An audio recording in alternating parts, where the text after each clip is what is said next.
the birthplace of the Bohemian Revolution. From Cowork 591 Studios, we are the Bohemian Reformation, and this is the Steve Brown Arts Center Podcast Network with producer Blake Tempus and co-host Dale Rueber. I'm Jim Gillespie, and this is the Jesup News for September 2nd, 2024. Tonight, we're sponsored by Mickey D's Pizza and Lobster. They have kindly donated for a long-term sponsorship, and we thank Mike and Ian and Deb for that donation. On tonight's show, we talk to a ghost. Yes, we do, Dale.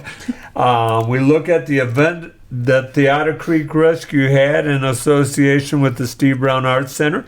We talk about the next 80 days, 70 days of the election. We look at the Jesup News. We talk baseball. I know Dale enjoys that. And we look at the best kept secrets in the world, actually. And we give the weekly update of the Steve Brown Arts Center. The Steve Brown Arts Center is a 501c3 nonprofit organization that has a vision for artists, young and old alike, to have the opportunity to better themselves while helping to build the skills of those around them. The long-range vision is to house a rural artist residency program for professional and emerging artists in all areas of the arts and the humanities. Artists will be offered accommodations and studio space in exchange for a contribution of labor and maintenance of the buildings and grounds. Tonight we are truly blessed to have an artist with us. Her name is Deion Malloy.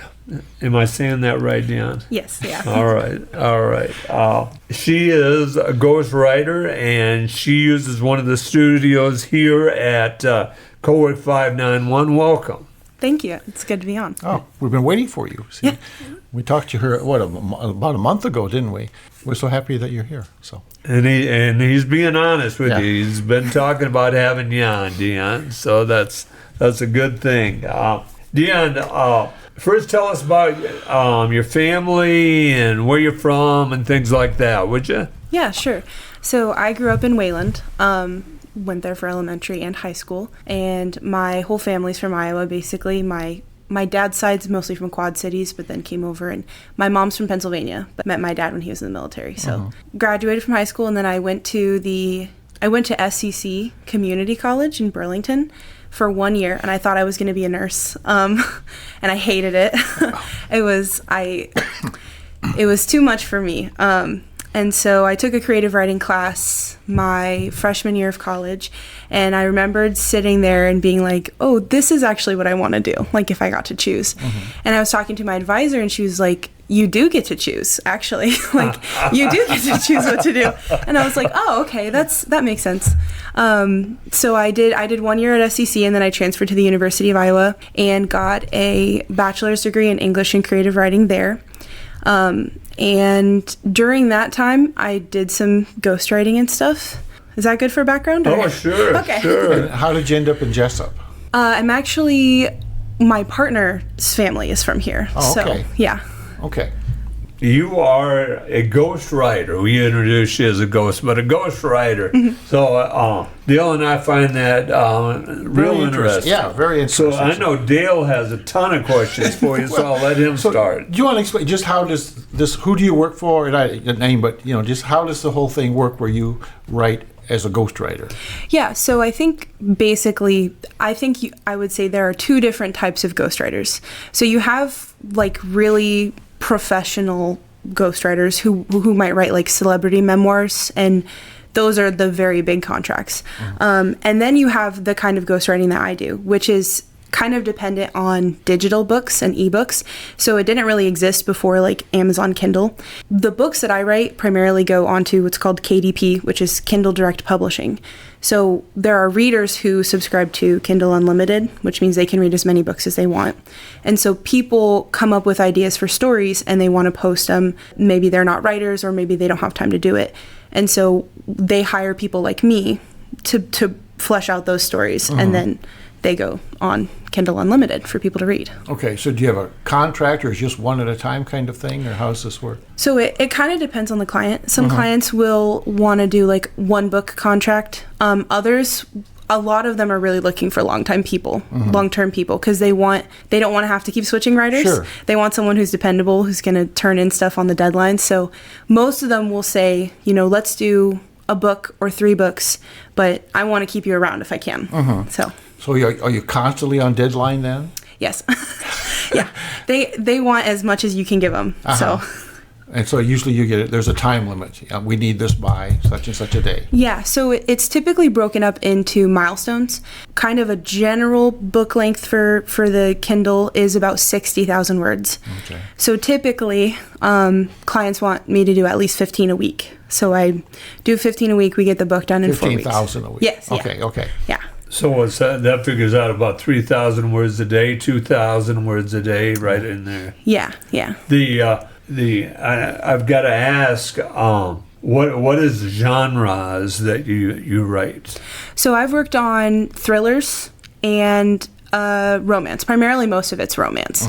But I've worked on a couple of paranormal and like psychological thrillers as well. Do research, or is it all up here already, or? It just depends on the book. Honestly, for the psychological thriller I had to do a lot of research because it was about a character who ran away to Atlanta, and she was like super mathematical and knew how to count cards in blackjack. And I had never I'd heard the word blackjack. Sure. I didn't. So I spent hours and hours watching how do people learn, and I learned about all these people who they have like a ring of people who go in and play the blackjack tables and all this stuff. So sometimes it involves a lot of research. Yeah. It just really depends on the book. So yeah. I was just before it came, my feed had a counting cards feed in it about counting cards and blackjack, and it's quite interesting. Your labor. So 2,000 to 3,000 words a day. Are you pretty consistent with that, or maybe you sit down and write 5,000 a day and don't write tomorrow? So the 15,000 would just be like for one client. I usually have about 4 or 5 clients at a time. So like this week, for example, I have one 10,000 word deadline, and then I have 2 15,000 word deadlines. The way that I do it, because it works better for me, is like I do one at a time. So they're all due on Friday. So right now I'm finishing up, like I've just started working on, so I did 10,000 yesterday, and now I'm working on the 15,000. Because for me, instead of doing like 3,000, 3,000, 2,000, it's a little bit easier in terms of the story to stay inside of it and like write the 10,000 at once instead of switching, especially when I'm working on, like right now I'm working on 2 hockey books. And so it gets really, I'm like, wait, what position does he play again? I can't remember. Yeah. I always thought you had to have an outline. Okay, John is the goalie, or, I outline a lot. I use a program called Scrivener. It's a lot of people who write novels kind of know about it, or maybe have used it, and it has an integrated outlining feature. So you can have your document up, and then in a side panel you have like quick access to your character cards or your setting cards, or like the outline of what's going to happen in that chapter and stuff. So you really don't have any time for a writer's block or anything like that. You got to keep going, don't you? No. I use my system for, basically it's like goal driven. So what I'll tell myself is I'll say, okay, 25 minutes, I'm gonna write 1,200 words. And I'll pull up on YouTube, they have all sorts of like Pomodoro timers and stuff. And I'll pull up a Pomodoro timer, and I'll What's a Pomodoro timer? Oh, so it's like a productivity thing. It's based on those little tomato kitchen timers. And so the Pomodoro technique is where you do like a certain number of minutes on and then a certain number off. So for me, I do 25 on, 5 off. So the timer plays work for 25 and then break for 5. So, and you can do them in all different lengths, just depending. So let's just go a little bit of a different direction here. You're writing for all these people. Deion, do you have a dream of writing your own work someday? Yeah, definitely. So I'm working on an idea I have right now, but I'm not gonna spoil it. Right. But I'm also, last year I applied for MFA programs in creative writing. So that's MFA stands for? Masters of Fine Arts. Okay. And so the difference between a master's degree and a master's of fine arts is in a master's degree, your thesis would typically be like a piece of research. In a master's of fine arts degree, your thesis is a piece of art. So if you're doing sculpture, like that would be a sculpture. If you're doing creative writing, typically it's a novel. Okay. So I applied for those programs last year, and I'm applying again this year. And they give you like an amazing opportunity to refine your craft. Big reason is the networking and like the connections you can make and the opportunities you can have. So I'm hoping to use that as a way to kind of, get into my own career as a novelist. So How did you get this passion for writing, Deion? do you want me to be honest? Because it's kind of a weird Yes. answer. Okay, so have you heard of The Sims, like the game The Sims? Yeah. So I had The Sims 2 when I was a kid, and there was a function where you could have a family, you could make a family, and then you could pull up, it just had like description, like a description box for the family. I don't think anybody else used that feature ever, except maybe the game developers. But I would like make a family, and then I would sit there for hours, and I would write down the details of where they came from and what they were doing. And I just remember my friends being like, "This is boring. Let's play the game. Like, what are you doing?" I'd be like, "I'm describing the characters." And I think that playing with that game and like simulating characters and then making up these stories for them was kind of the genesis of wanting to create stories. And also I'm just a reader. I've always been a huge reader, so I think those two things probably go hand in hand. Romance novels. I've been in a situation in my life where I had to read whatever was available. And so I have read some romance novels. And would you need a lot of personal experience to do well in that area, or is your imagination good enough for, and I don't even know what to ask, I guess, but you see the covers where they're ripping the shirt off of somebody, and the guy doesn't have any shirt on at all. They have me on Yeah, their they had deal. you, yeah. On most covers like What was that? Yeah. Fabio Yeah. became famous because he a model for romance novel covers, right? For the most part, that's how he became famous. And so, is that still a huge market? I guess I'll start with that. Yeah. I think if I'm not mistaken, romance novels were the largest chunk of books sold in the US in the past year. So I think more than 50% of like books sold are romance novels. Oh yeah, because I worked at our library book sale, and the people donate books, and there's just table after table of romance novels. Yeah. So do you blush when you're writing those, or I would, I guess, but I think there's actually kind of there's like a joke in the romance reading community of like you're sitting on the train on the way to work reading one of those scenes with a straight face, and nobody can tell that that's what's going on. Yeah. And I think that's kind of how it is for me. And I even sometimes I'm writing and I'm like, okay, yeah, they're doing this now. It's just kind of like, so I think it just, yeah. Yeah. Do you think you could write like a Hallmark script or something if you had to, where everything turns out all right at the end? I think anyone can write a Hallmark that's what I think. There's only one plot. Yeah. Two actors and one plot. Yeah. But I like to make fun of Hallmark movies. They say they've finally done enough research. They think they got a second plot in the works. So, but I make fun of women that watch those. I'm sorry. This is the Steve Brown Arts Center Podcast Network, and we're here with Deion Malloy. She's a ghostwriter, and so Deion, I've got to ask: are you a hard writer? Do you use the computer? Do you audio type it in? What do you do? So I definitely use the computer. I think if I was trying to handwrite it, my hand would fall off probably. I think so too. I tried doing like narrating, and I just could not get the hang of it. And I think I was looking into it because people were like, "Oh, it would increase your speed so much." I think that there's a necessary pause. I think that the amount of time it takes you to physically type a word is necessary for your brain to be able to generate the idea as you're typing, if that makes sense. Yeah, sure. Like, what's the next word going to be? Yeah. Right. Okay. And like, as I'm imagining the scene, I think, I can talk a lot faster than I can type. And so I tried it. Also saying like period, space. That was really hard for me. And I was like, I don't think I'm going to mess with it. Yeah. So I tried, but. Is setting the scene harder than writing dialogue, or is it easier writing dialogue than the paragraphs that set the scene and this sort of thing? Or? I think dialogue is probably the trickiest thing because it's almost like sometimes I'll be writing dialogue and then I'll just be like, oh, it's too stiff. Like, I think that's the part, especially because for most romance books, a big thing, it's like comedy, like the witty banter between the two characters. Yeah. And so sometimes I feel like I have the characters and I'm like, okay, like be funny, do something interesting. So dialogue is difficult because you want it to be snappy and you also want it to sound like a person is talking. Yeah. And that can be difficult to do. So I would say for me, at least, definitely dialogue is. Okay. And is this can a person make a living doing this? I mean, do you have enough clients that you could actually make a living doing this? Do you want me just to share? Because I'm comfortable sharing. Just whatever you like. Yeah. But so when I first started ghostwriting, I was actually in high school. I did a couple of freelance projects here and there. I think I was making like half of a cent per word, which is pitiful. Nobody should accept that rate. Yeah. I was in high school. I was like, they're going to pay me to write. Yeah. I do that anyway.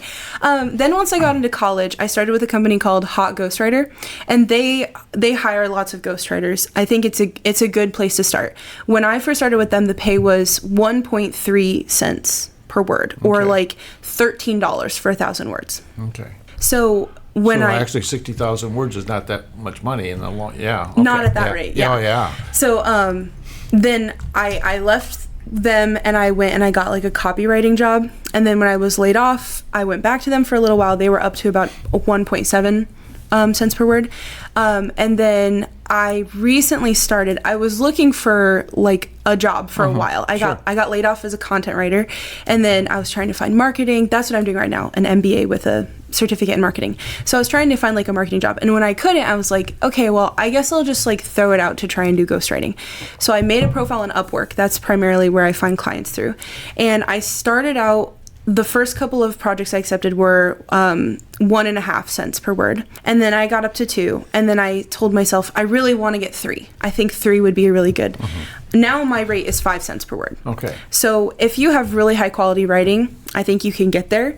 And at 5 cents per word, if you can write at a rate of about 30 to 50 words per minute, you could work between 4 and 6 hours a day and make, I think, around 70-ish. Okay. But then you also have to consider tax. I'm assuming for a young lady, this doesn't sound right either, but for a young lady, someone your age, that's pretty good money, I would think. So Yeah. Okay. And is there a threshold? Is there a mark that you could aspire to as far as so much a word, or? I'm trying to find it. I'm just Okay. right now I'm gonna raise my rate to 6 cents. So I've gotten to the point on Upwork, and this happened really quickly for me. And I think one of the reasons is because I have a degree, and a lot of the freelancers don't. So I think that I also like to think the quality of my samples is good. Well, yeah. But I think having that degree really helps people be like, okay, I feel comfortable paying you. Yeah. But my trajectory of going from like 1.5 cents to 5 cents, I started this in April, and now I'm to 5 cents. So it's you started in April of this year. Yeah. Oh, okay. Yeah. Oh, all right. So it really took off. Yeah. And I was telling myself in April, okay, I need to give myself a year to try and make a full-time income, because I was looking for jobs and I couldn't get one. Yeah. So I think it's. What was the question? About can you get 10? Is anybody getting 10 cents a word or a quarter a word or anything like that? Yeah. I remember what I was going to say. Yeah. So I've gotten to the point where instead of me bidding for jobs, people are reaching out to me, and I recently had somebody reach out to me and say, like, they were like, I can easily meet your rate. That was kind of the phrase they used.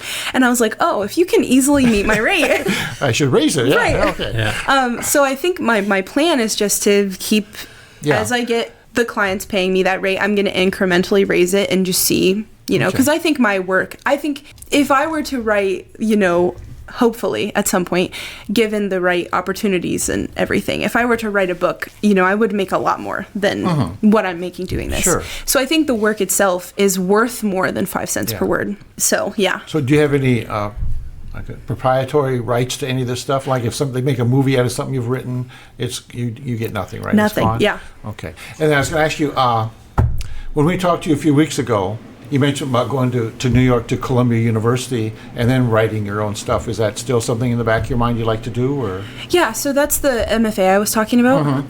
That was one that I was accepted to last year, but their tuition is just astronomical. Oh, I so, bet it is. Yeah. Yeah, and that's I'm applying again this year. So that's definitely, I mean, it'll line up better now because I'll have finished my MBA. Yeah. I can just, have a couple of months off and go right into the next master's degree. Yeah. So. Well, that would be great, though. Yeah. So I've got a number of questions. They just keep coming. I'll give Dale about 10 more questions here when I'm done. But so 60,000 words. How many pages is that? That's a great question. I think I was just looking at this last night, actually. So, are you familiar with Emily Henry? I'm not. No, I'm not. She's a pretty big romance author. I would say the second biggest in the United States. Her books, I think, I just saw this on the internet, so I can't say how true it is, but her books tend to be around 380-ish pages, and they're about 90 to 100,000 words. So I think that like a 60,000-ish, the thing I was reading would say be more around high 200s, low 300s in terms of pages. So Okay. I never really look at pages because I'm just turning in like Word documents. Right. So yeah. Yeah, well, there was this guy named Parker. He's now dead. He wrote the Spencer detective novels. I don't think he had 1,000 words in any of his books. It just seemed like there's like 20 words on each page. There was always big print and this sort of thing. So you can write a novel with a lot fewer words than maybe you would think. So, Yeah. But you want to get as many words in there. If you get paid by the word, you want to load it up. So I just think it's amazing that you can get 4 or 5. I'm sorry, you had more. No. You had 4 or 5 different things going at the same time and keep it all straight in your head. And I'm sure that computer thing helps you with the outline and everything. I just find that very amazing. The worst part is when I'm reading a book at the same time, and then I'm sitting down, I'm like, okay, wait, was that a character I'm writing or a character I'm reading? Yeah, see. Yeah.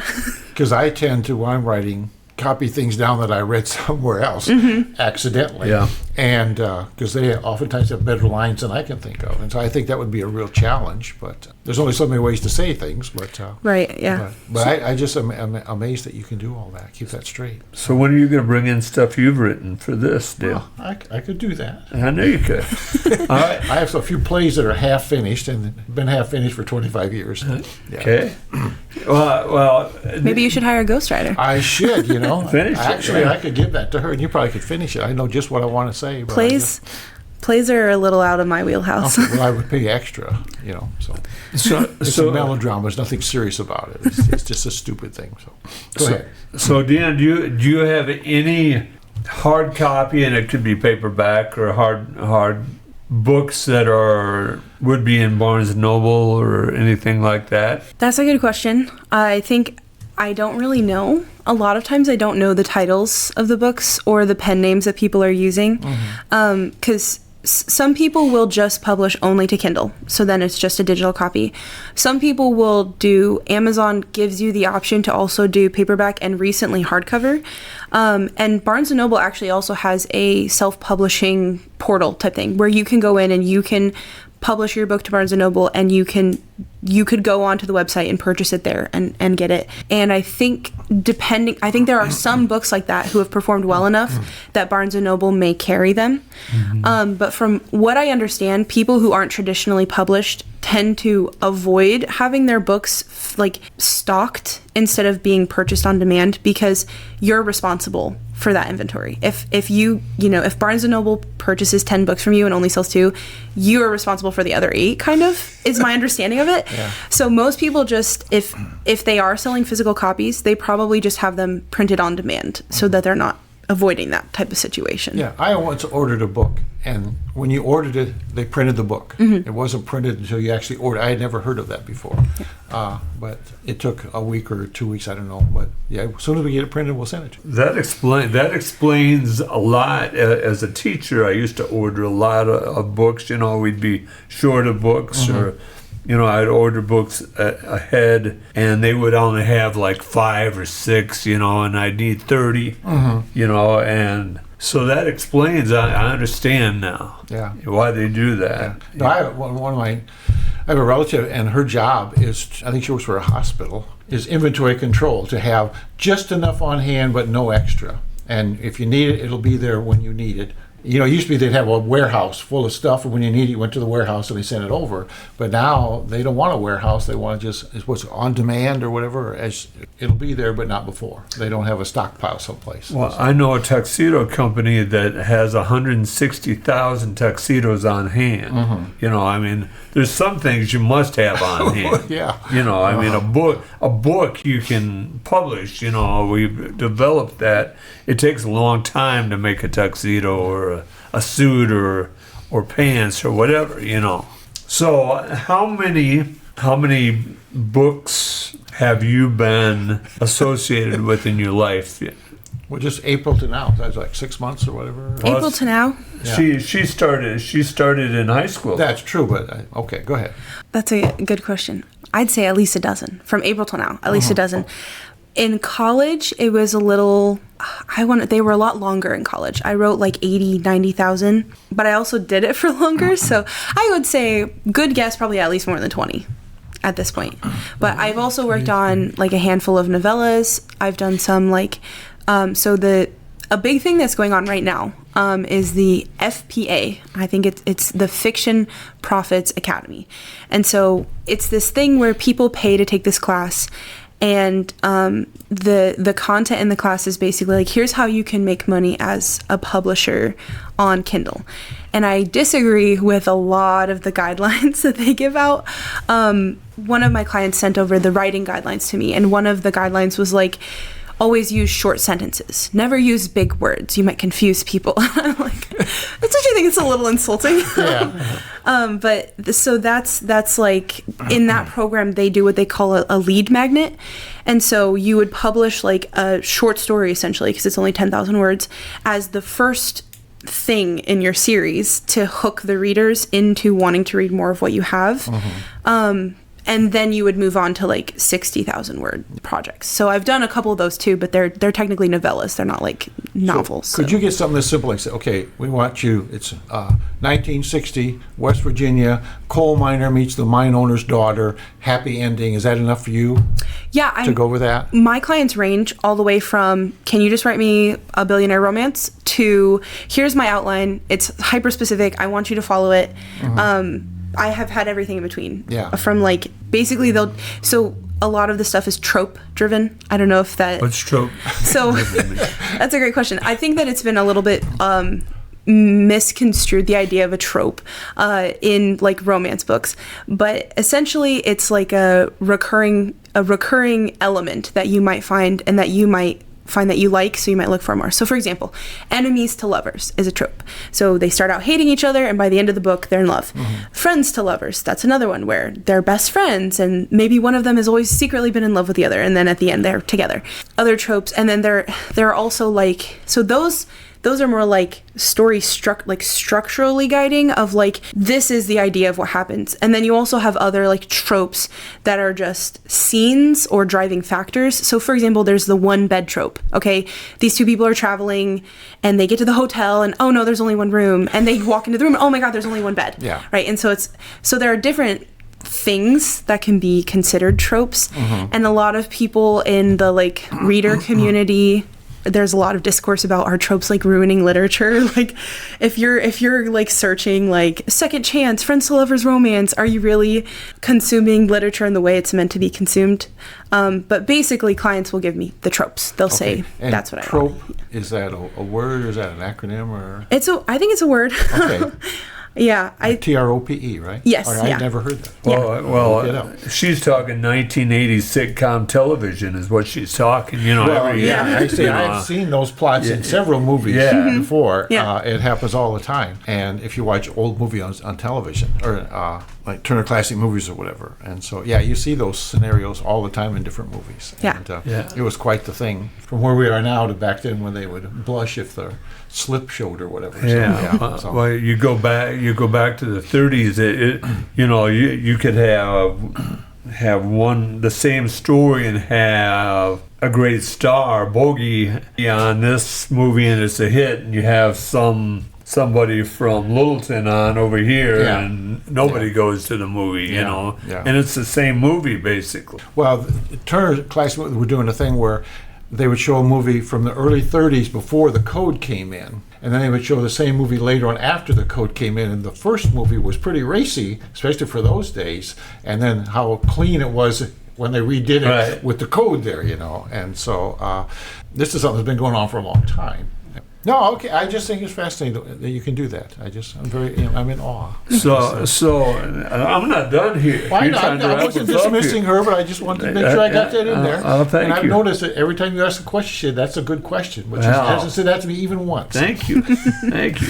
Of those 30 plus books that you've written, I understand you have certain guidelines you can't talk about. Yeah. What is the largest selling, without saying the book, how do you know if it sells a lot or is purchased on Amazon or, what is it? The Kindle. Kindle. Yeah. So do you get numbers or? So it just depends on how good the client is at hiding it from me, because I get curious. Like I want to see what Sure. people are Yeah, saying. yeah. So some of the books I'm able. So if they keep the characters' names the same, if they keep the name of the town the same, if they keep, especially if there's a character that has like a more unique name that's not just like John or whatever. Yeah. Sometimes I'm able to Google, this person, this town, and sometimes the book will pop up, and I'm able to go look and see how is it doing, how's it selling, and I think like the answer ultimately is I don't really know, because the Kindle Unlimited platform doesn't work the same way normal book sales work,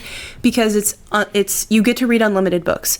So what happens a lot of times is people will read half a book. Since the authors are agreeing to put their book on Kindle Unlimited, it wouldn't really be fair if someone read half your book and you didn't get paid at all. So you get paid based on how far they read in the book or how much of the book they read.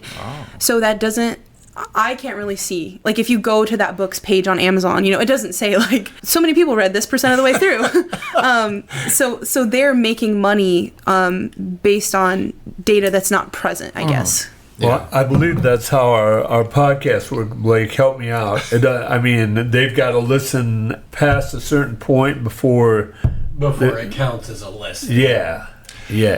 Is it a thing, like you notice in novels, many of the names are strange names. Do they tell you they do that on purpose so they don't have to worry about getting a real person involved? Normally, I just go on like babynames.com and I just scroll until I see one I like. Okay. So sometimes they're really generic, sometimes they're unique. Well, a lot of times they are just crazy names that no one had ever been, like Moneypenny, for example, or something like that. The James Bond books, the John Sanford books, they are just full of crazy named characters. And I would say, well, they must not want to be sued by somebody who now thinks that everybody thinks they're a crazed killer because they have the name in the book or something. And so that's nothing you ever thought about or anything. Okay. Well, I think there's, you can kind of just use that blanket, any relations to any person dead or alive is completely coincidental. I know, yes. I think that works. I think they do that. Yeah. Hopefully. Well, they used to, I know. But it just seemed like a lot of characters in books have just... I love that name. I know, but if you're Mr. and Mrs. Valance, let's name him Liberty. Wouldn't that be fun? I don't think so. So, how's your day go?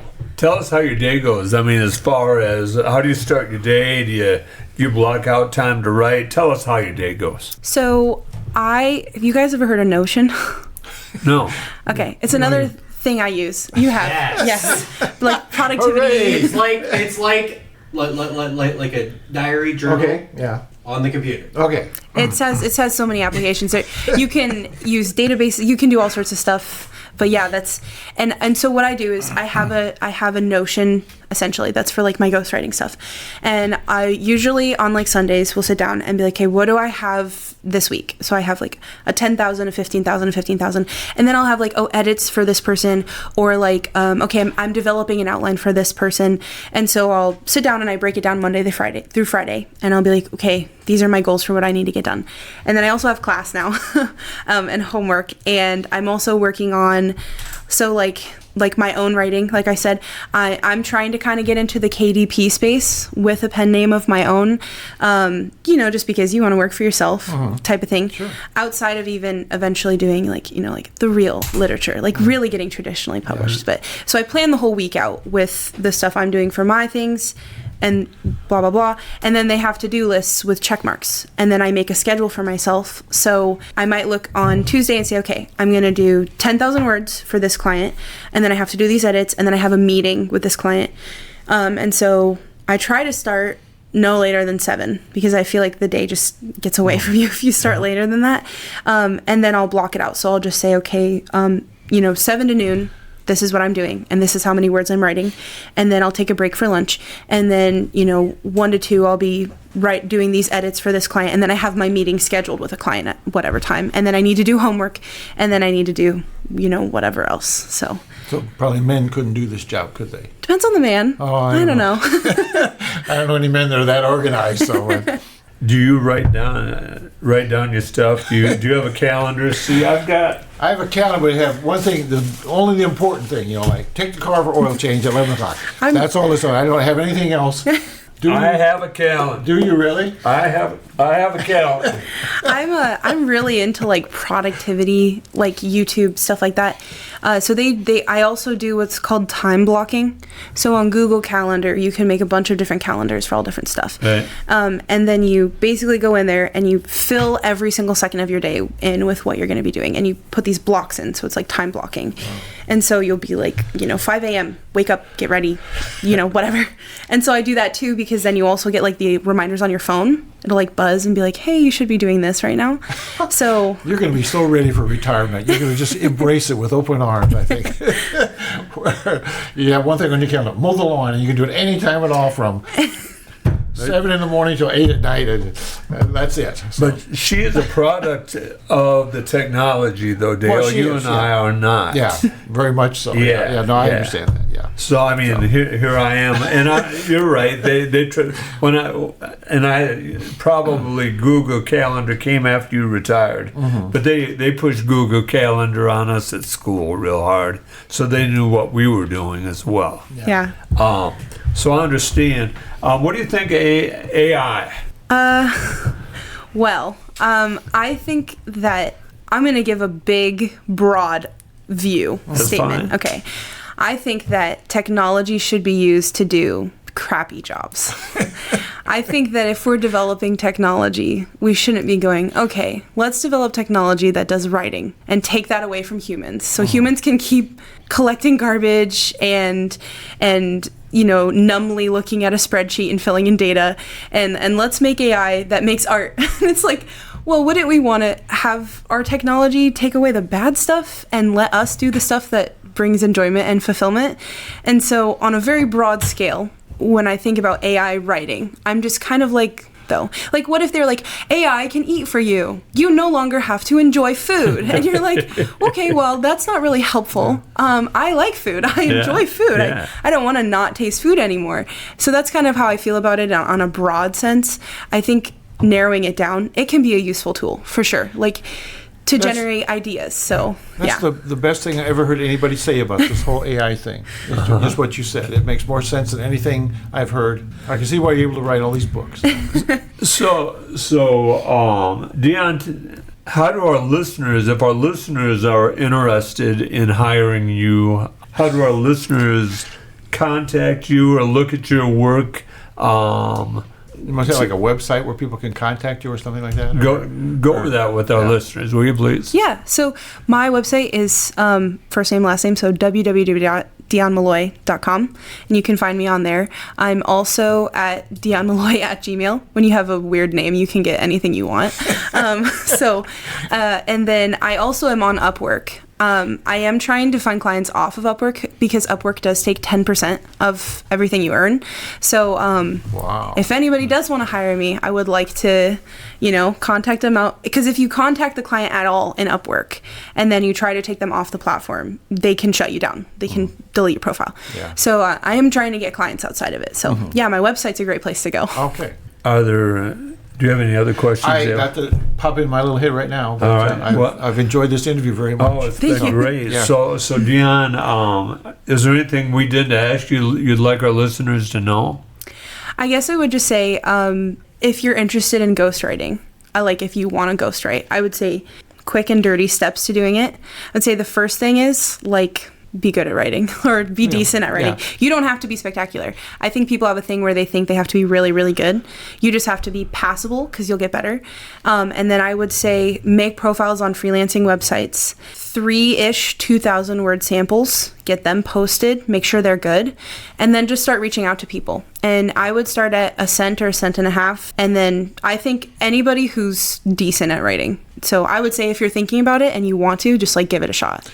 Go ahead. When you're writing, is there like a word counter on your computer that keeps track of how many words you've written? Yeah. Okay. Yeah. So Yeah. Scrivener is really useful because on Scrivener you can set a document target and a session target. So if I'm writing, my milestone is 15,000, at the top it'll say, okay, you've written 10,000 of 15,000. But if I'm trying to write 1,200 in 25 minutes, it'll also say, okay, you've written 500 of 1,200. Okay. So I can see where I'm at overall Okay. and in that too. Okay. Yeah. I always thought that'd be a real pain to try to count 5,000 words to see if you. That would be. One, two, It is yeah. on Word and Google Docs. That's why I got Scrivener. Yeah. And the nice thing about Scrivener, it is rare software that you can just buy now. Yeah. You don't have to get a subscription. You just pay $60 and then you have it for the rest of your life. Okay. Which I know that's how things used to work, but it definitely feels like not anymore. Yeah. So Well, great. yeah. Thank you so much, Thank you. We Deion, really for coming appreciate your in. coming. Yeah, I had a lot of fun. Yeah. Now, I'm glad. we may have you on again when you become rich and famous. Yeah. Hopefully rich, not famous. There you Well, go. yeah. All right. Yeah, famous is probably not what you're looking for right now, is it? So, Right. All right. Well, thank you. Thank you very so much. much. This is Steve Brown Arts Center Podcast Network, and we're back. Dale has a few questions he wants to well, ask. sure. I was going to ask you, Gillespie, you have the bald look. The bald look. Yes. Okay. Yes. So, do you own a comb? I do. You do own a comb. I read that a large percentage of people that that shave their head and everything do own a comb. They just can't part with it. I'm glad you helped me with that. Thank you. So,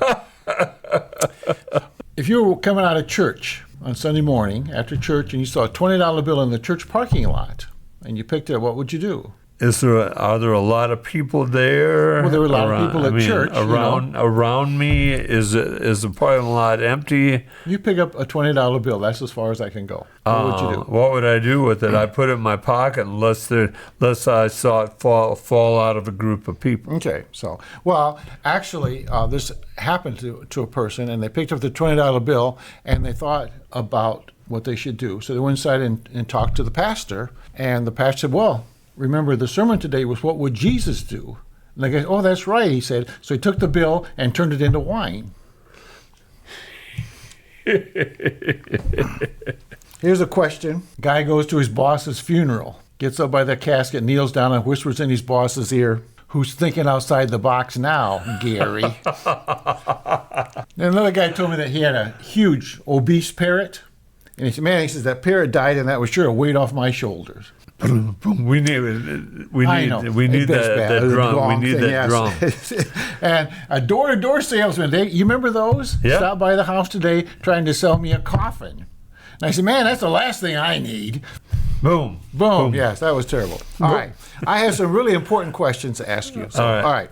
First of all, both candidates for president have talked about no tax on tips. Is that a good idea? If they're going to tax, well, first off, I'll answer yes. For this reason that waiters and waitresses are paid such a low salary. So yes. No, you're absolutely wrong. So according to this guy, anyway. Okay, go ahead. Okay, I'll go ahead. So, theoretically, good service results in good tips, and mediocre service gets you 10% or nothing as a server. And theoretically, it's none of the boss's business or the tax collectors how much you get. But tips are a way of dividing up the bill so that it appears lower than it actually is while allowing the business to underpay the worker, which is what you're getting to. Some businesses ask customers to tip cashiers because why not? There are plenty of other questions about tipping theory. You tip the lady, cleans your hotel room as you're leaving, that sort of thing, and it's someone you never see. You don't know if the employee is going to get the tip. Right. Sometimes that's a main thing.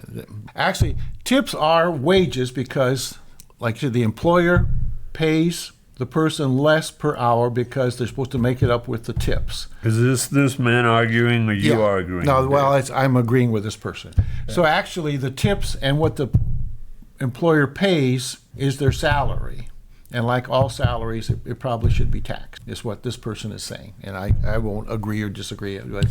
He's saying that tips are an essential part of compensation. If hourly workers are paid too little, the smarter policy is to raise their pay, not invent an off-the-books transaction with a special tax-free category. So that's all he's saying.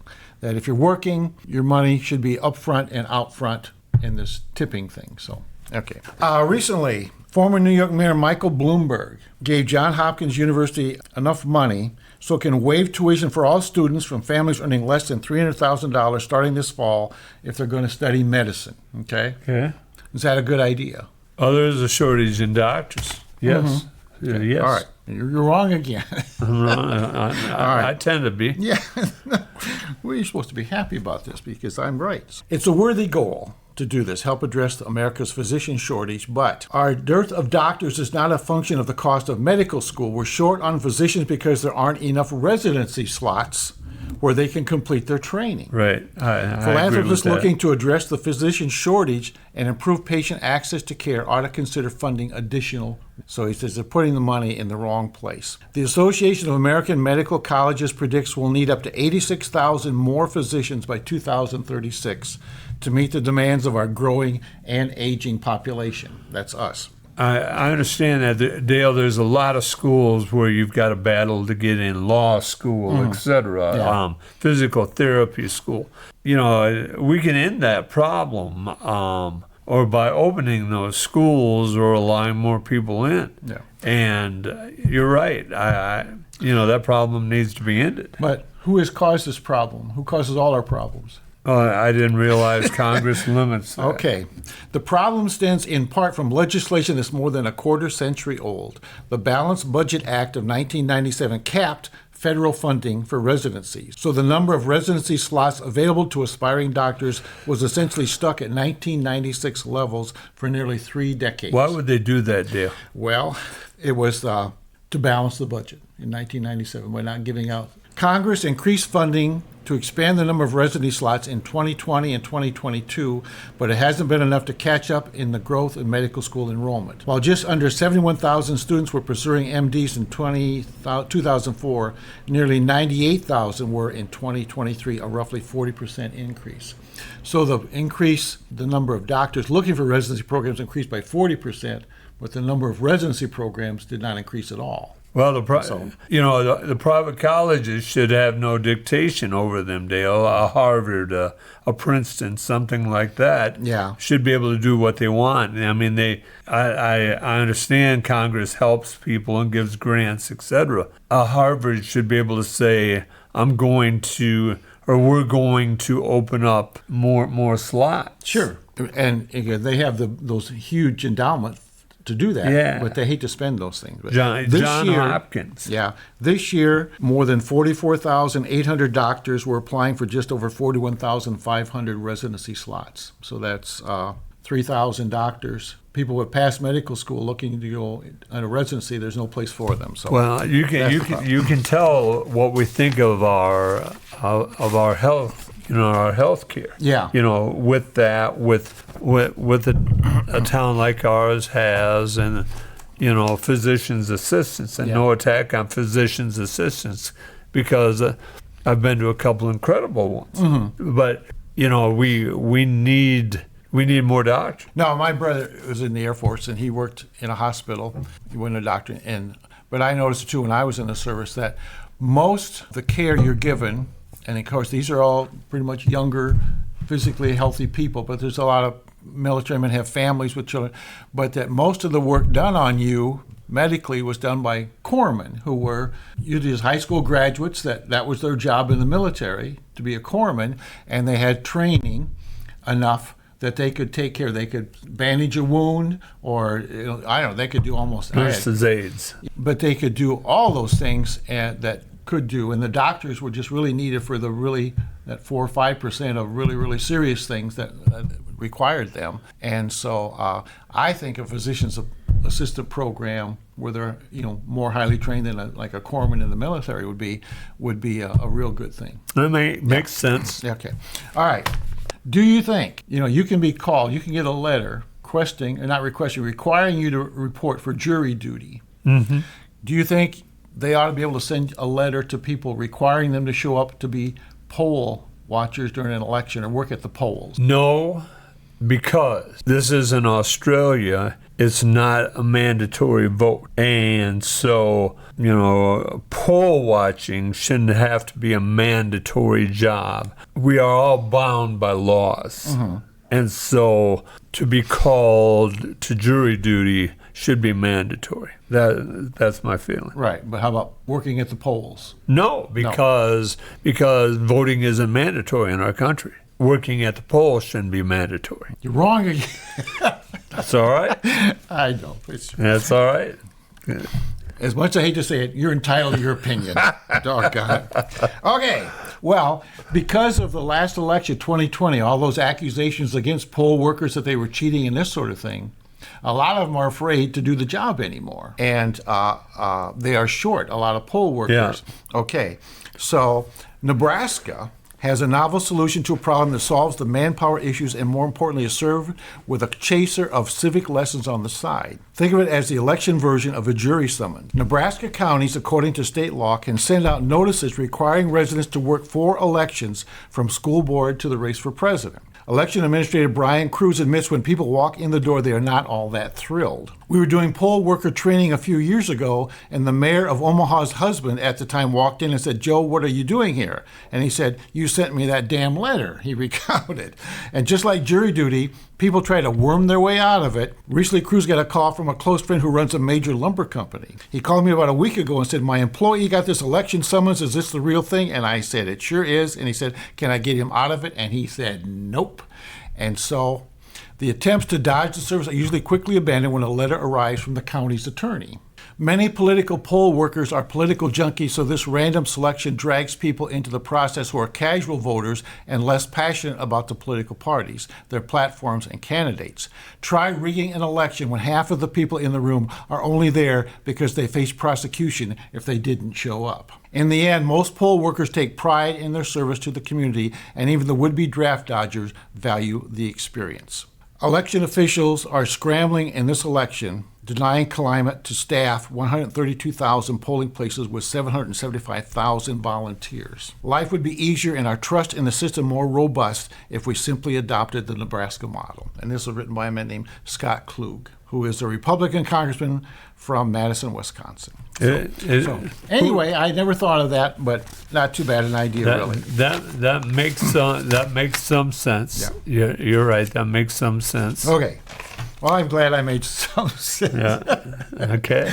And I did tell you, didn't I, last week that I had these questions. Yes, you and did. then after you answered, I would say what? You're wrong, right? Yeah. So you were warned, because I would have answered the same way you did if you'd have been doing it to me. So I would have thought the very same thing. So all right. So that's it. Thank you. Thank you. This is the Steve Brown Arts Center Podcast Network. I'm Jim Gillespie with Dale Rueber and producer Blake Tempus, and we're here at Cowork 591 Studios. Hello to all those listeners out in the United States as well as abroad, and keep listening. We are sponsored tonight by Mickey D's Pizza and Lobster. They signed a long-term deal with us, and we're thankful for that. So make sure that you support their food truck when they are out there. They go to a lot of places. They had their food truck at Farmers Day the last few years, and every year they always send over a large pizza to Alan Wright, which I think is just very, very touchy, very nice. And so, plus he shares it with me, and so I think it's doubly nice, But, Yeah. They make a good pizza. They do. They do make a good pizza.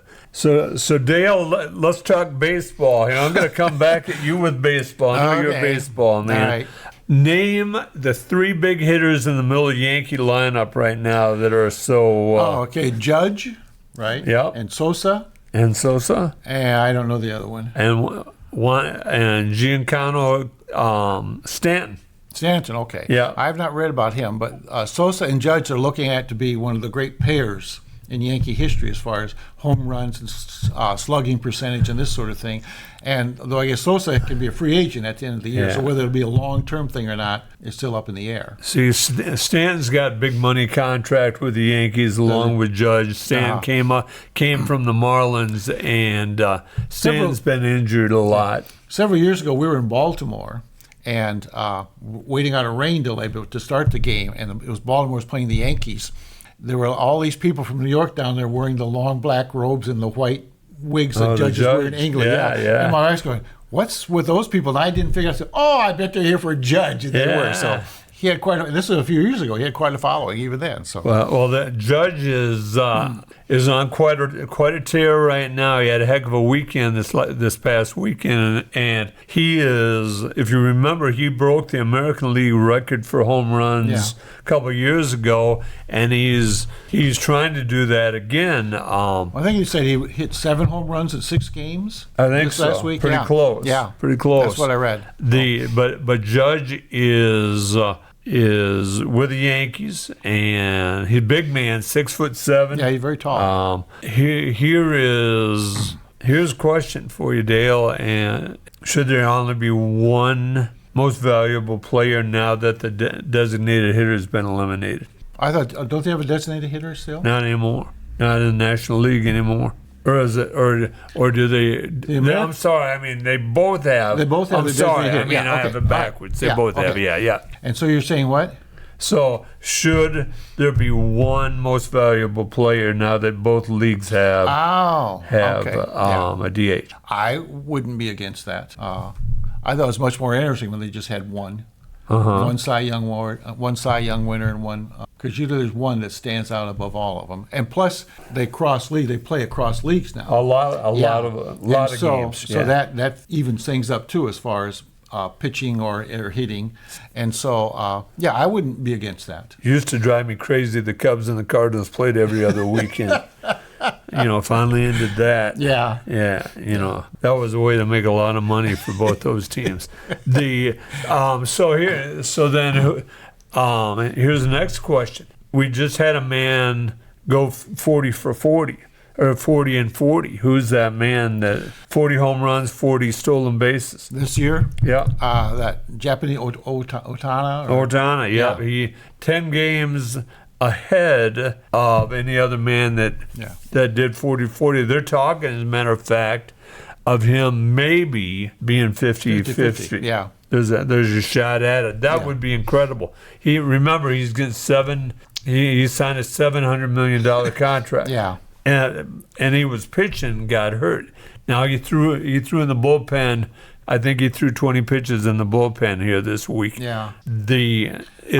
If I was him, I'd be ready to let that pitching thing go and just be a hitter and a player. I don't know. Well, I'm sure that contract ready had to pitch. Yeah, for his own well-being and just for the idea of keeping him healthy. Yeah, I would, if he's doing that well offensively, which he is, then for him to win 10 or 15 games pitching, to me, it doesn't seem worth it, especially if they have real good pitchers. Who's the MVP, Dale? Well, I think Judge probably is now. But you don't think Otana is? Well, he's a 40. You know how hard it is to be a 40. Only three or four guys have been 40-40 guys. Yeah, but Judge hits more than 62 homers, and he's hitting about 335. Yeah, and he's hitting a high average. Yeah. Then it would be hard to vote against him. I think the way things are. Right. But it's easier. You have Judge in the American League and Otani in the National League. Yeah. But if you just had one, all right, it'd be a real close call. Yeah. Don't leave me, Dale, because all this baseball stuff is for you. I know, but I got an itchy nose. Oh, all right. Do you know anybody that's ever caught a foul ball in a major league game? One summer we took cross country kids out to Denver. Yeah. We had like 13 of us went to a game. If that number is right, it's somewhere between 10 and 13. I don't remember. Everybody in our group either got a ball during batting practice or during the game. Okay, I think that's very unusual. But yeah. No, I know. I think my son-in-law, Drew Gray, is the only one I know personally that's caught a ball during a game. in the stands. And my wife caught a T-shirt shot out of the T-shirt can Okay. in Detroit. So What's closest you've been to getting getting a ball, either if you were sitting in the bleachers or sitting in the box seats? well, usually I don't sit. No, I haven't had one very close at all, ever. You've never had one close? No, never. I had And, one probably as close as you and I. No, I don't think I've ever had one very close at all. I didn't get it. A lot of times I sit in places where the foul balls just can't get there. Yeah. Yeah. And Oh, and they've made it harder with the with the nets. netting, yeah. But still, you see people every now and then get clobbered by a ball or even a bat. The other day, somebody got hit by a thrown bat. So it kind of went through the little gap between the screen or something. But no, I have not been very close at all. But Okay. in high school baseball, those I've been. When I was a kid, I got hit in the eye by a ground Oh, ball wow. foul ball. Because in those days, the bench was right next to the third base foul line. I mean, it was, and I of course was sitting on the bench where I shouldn't have been because my brother was playing. And the guy's name was Jim Sniper. He hit a ground ball off his bat and he bounced up and hit me right in the eye. So, had a black eye. It looked really tough for a while there. Well, this is Steve Brown Arts Center Podcast Network. So, Dale, we're about 70 days away from the election. Make the call right now. Who's the winner? I think Harris is the winner. There's a stat guy that works for NBC News at the elections, and they had him after the convention, and he had the numbers up, and it looked pretty positive for Harris. Of course, that's right after the convention, but he averaged out all the polls and everything, and he had her by like 4% or 4.4%. Yeah, would have been 4%. So You seem pretty sure of that, Dale. well,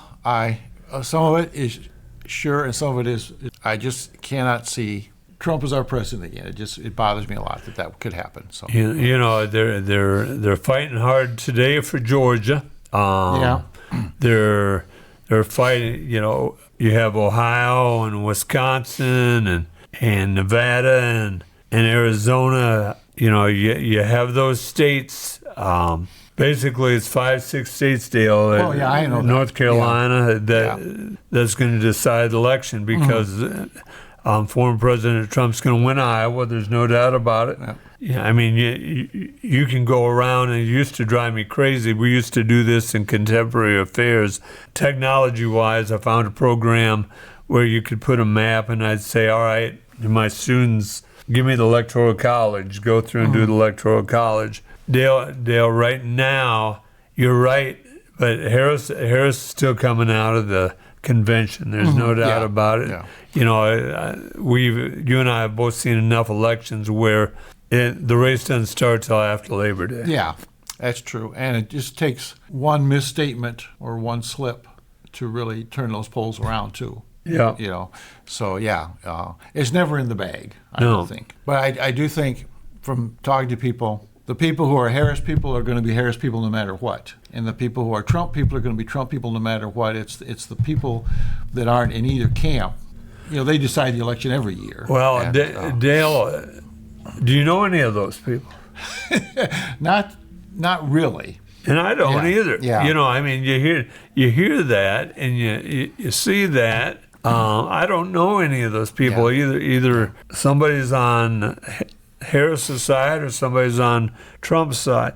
We were out in Michigan, and you saw lots of Trump signs as you drove along the road, on the interstate or on the back roads. And in Iowa, I'm not seeing. I see, one of the guys has a Trump flag. I guess a couple of guys have a Trump flag, but there aren't a lot of yard signs or anything. Whereas in Michigan, where everything is more up in the air, I think. You see a lot of yard signs, and so it doesn't seem like people like in Jesup are all that fired up about the election quite yet. No. You know, I travel a lot in southern Iowa, southeast Iowa, and I see a lot of Trump signs down there. Yeah. You know, it is. I see it starting.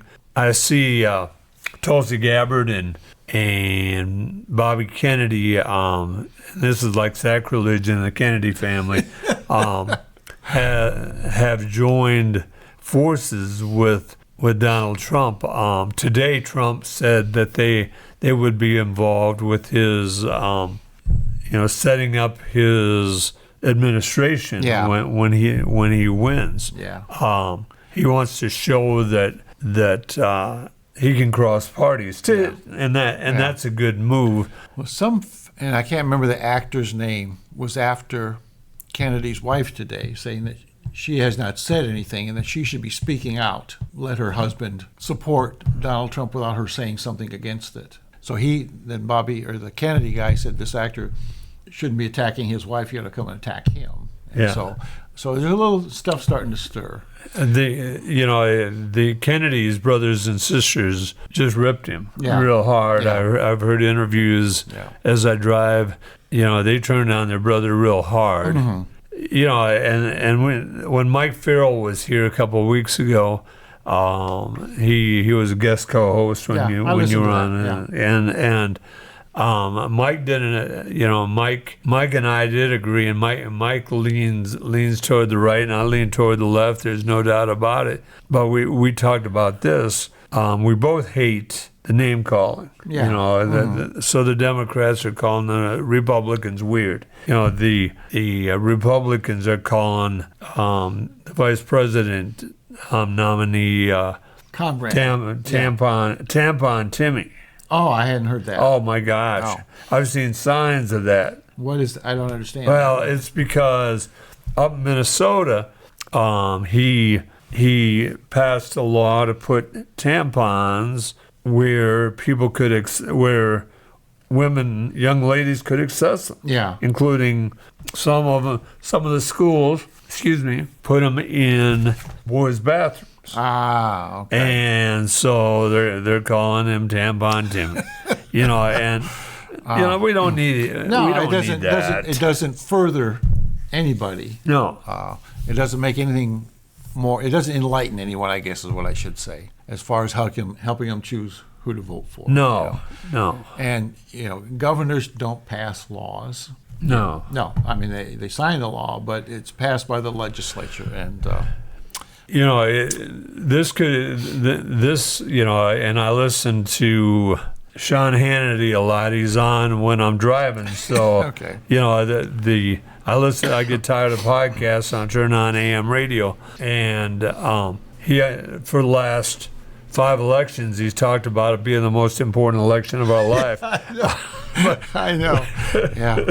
But he might be right this time for this reason, that it's going to go, every seat in the House is open. Mm-hmm. There's only the guy from West Virginia dropped out, and he was a Democrat. Uh-huh.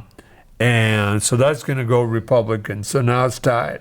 And if whoever wins the presidency, the vice president is going to be the swing vote. Then you have certain swing votes. Ted Ryan down in Texas. Is it Ted Ryan, the senator that when Texas was going through those electrical problems, went down the Caribbean with his family? It was Cruz. Ted Cruz, excuse me. Yeah. Ted Cruz. You have a lot of seats. We have no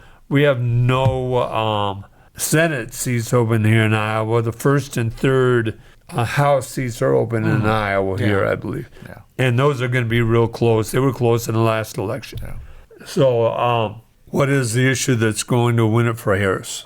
I think it's going to be more. I know the young man we had last week talked about issues rather than character. I think it's going to be a character thing that people are going to look at the kind of man Trump is and decide they don't want him to be president.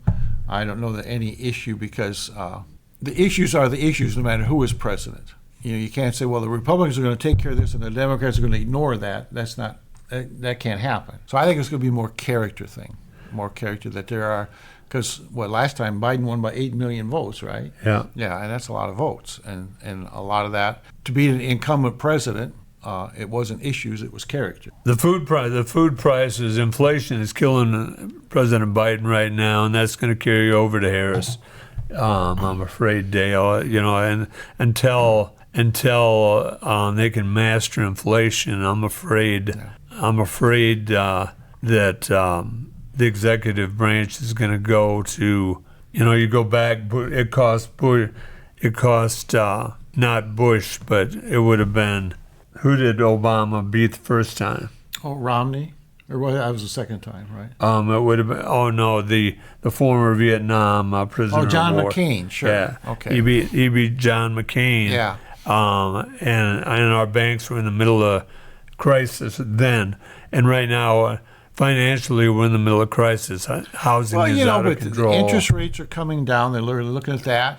Gas prices are 40% lower than they were last year at Labor Day, and so there are glimmering hopes. People turning things around.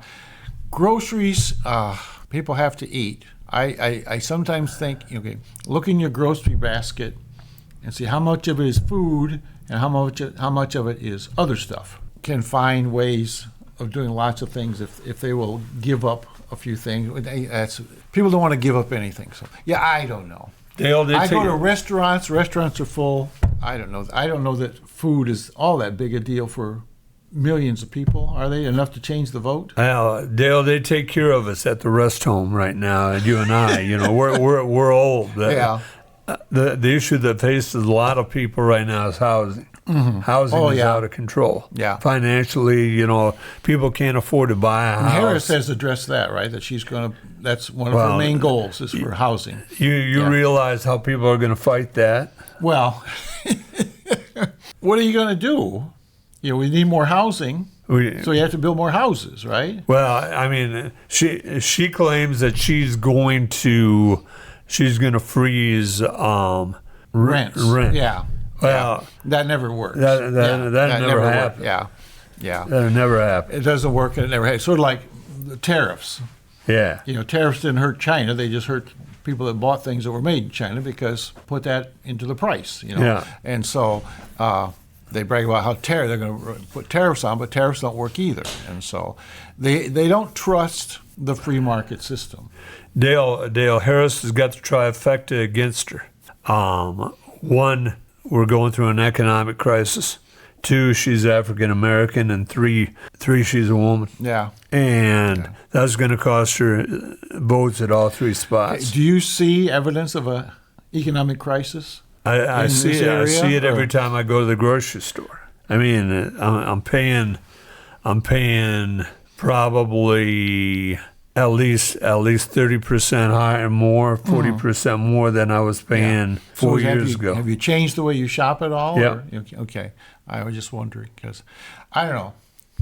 I buy every week a good-sized jar of grapefruit segments, $9.99. Been the same price for 10 years. Right. Never has changed. As long as that doesn't change, I guess I'm happy. I don't know. But I love olives on my salad. And the olives I buy for my salad went from $1 to $2. Yeah. That's how that's how I measured, because that's one of the first aisles I go down. Yeah. So this is way off track, but I read a guy took over an airline, became a CEO of an airline that was losing money. And one of the first things he did, this is when they still fed people on the planes. So on the salads, instead of putting 3 olives on, they only put 1 olive on, and he saved $60,000 just like that. There you go. It's in olives, and so it tells you shouldn't be eating olives. It's like those little green. That's a good point. And I don't much anymore. Yeah, well, those little green peppers you get when you go to the Olive Garden. You get those on your salad. Yeah. There's only 2 or 3 in your salad. Yeah. I never eat those. So. Yeah. So. All right. I don't know. I have no answers for anybody, but I'm wrong about everything. So well, you have been so far. No. Yeah, I have no answers for anybody. Nobody calls me up asking for political advice except you, and you put me on the spot here. But in my history of voting, I first voted when I go with the wrong person. Yeah, I have a huge. I tend to favor the underdog. Yeah.